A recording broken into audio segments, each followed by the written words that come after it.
Hey, Happy New Year. I'm Dr. Mark Rosenberg of howtostretch.com, and today we're going to talk about sciatica prevention. Now, I have a lot of videos on my YouTube channel, as you've seen. Some of the most popular ones have to do with sciatica. Why is that? It's a common ailment in today's society because we sit too much, very simply. Every nerve has two parts, sensory and motor.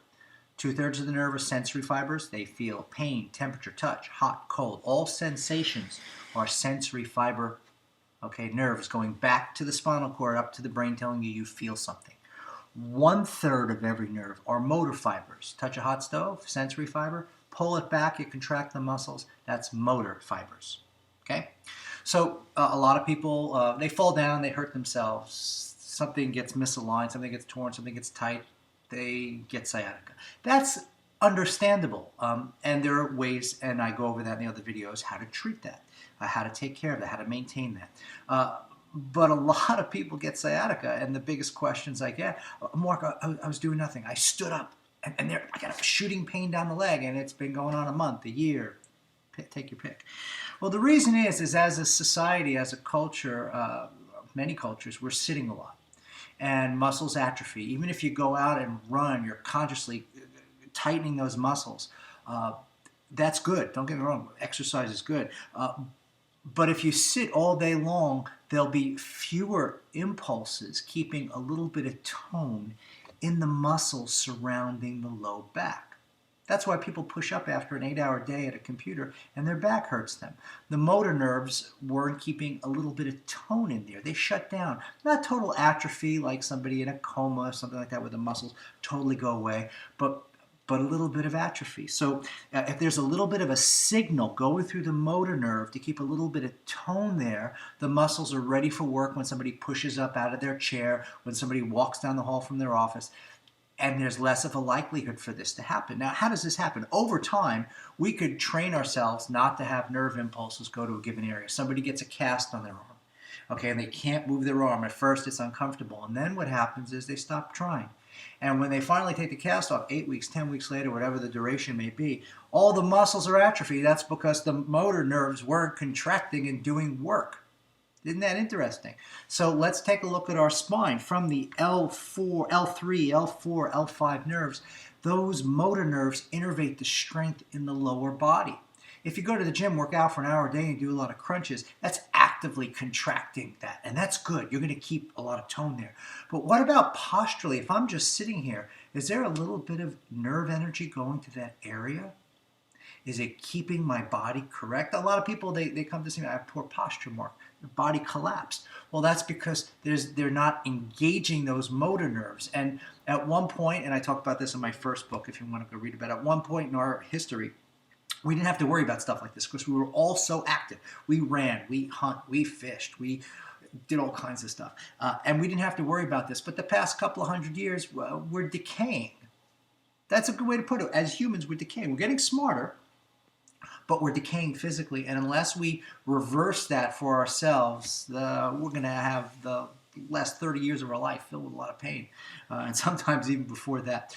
So without further ado, let's talk about some ways to engage that muscle, the lumbar muscles, by activating the L5 motor nerve. Now, what I'm going to show you is not what you're going to think.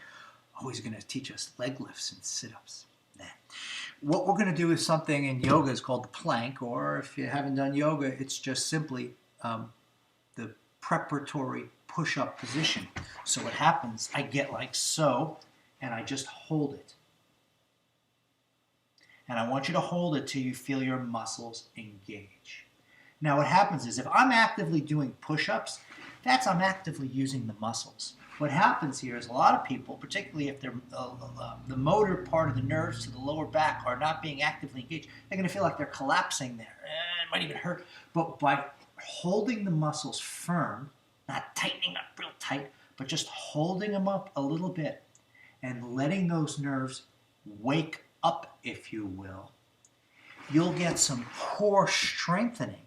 But more importantly, You're telling those nerves to engage when you're doing nothing else. Those nerves know how to engage when you do other things. You know, if you lift a heavy chair going up the stairs, those nerves know how to tighten up the muscles at that point.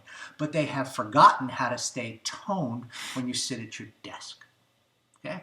Then the lumbar vertebra, the sacrum, all these bones down here, which are responsible in their proper alignment for you not having a problem, start falling out of place, pinching the nerve, and then you got sciatica. So you could do all the stretches on my website. Some of them are very active. Some of them are a little bit more passive. I think it's the one, how to improve your stretch immediately. There's a few that actually I talk about this. We're actually trying to stay and talk to your nerves, if you will, focusing on them and getting some control over that.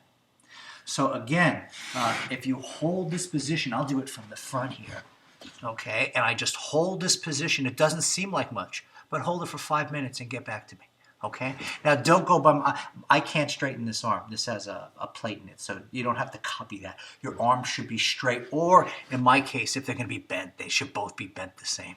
So you want to hold that there.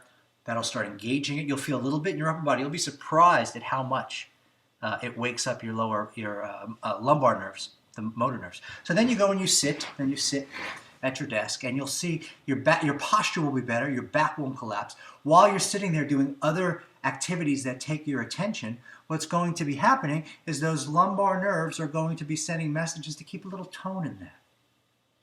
Think about a cat in the jungle, or even a cat in your house.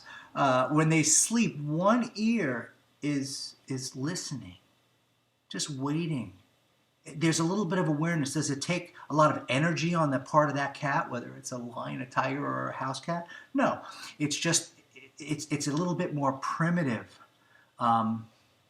yet very advanced, if you will, way of staying alive in the jungle, okay, keeping a little bit of awareness there.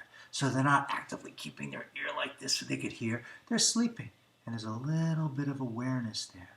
Sometimes you see the ear come up and twitch. They're taking in sounds. And what happens is that if we don't practice a little bit more of the things we need to do to stay more physical, okay, we're going to get injured. Okay, and that's the purpose of this video. So again, the plank, holding it, you'll start to feel fatigue in certain muscle groups, and then you'll feel it in your low back. And what you're doing is you're not trying to build uber muscles, you're not trying to build uber strength, you're trying to just wake up those nerves, okay?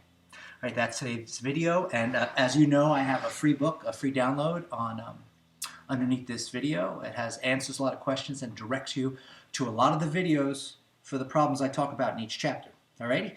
Free download, so just check it out. All right, that's it for today.